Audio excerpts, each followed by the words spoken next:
Researchers at Boston Children's Hospital showed that a small molecule compound could revive neural circuits in paralyzed mice, restoring their ability to walk. Most people with spinal cord injury are paralyzed from the injury side down, even when the cord isn't completely severed.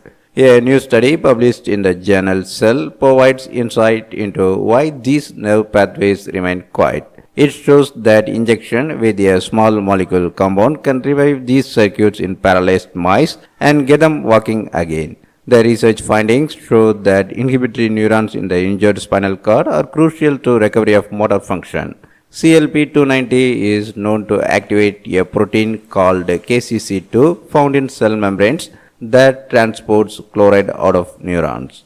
After spinal cord injury, inhibitory neurons produce dramatically less KCC2.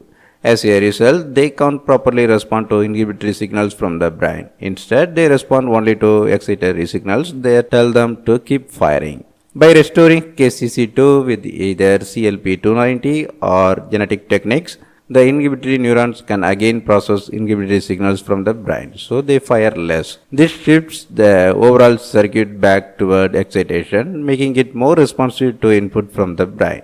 This had the effect of reanimating spinal circuits disabled by the injury.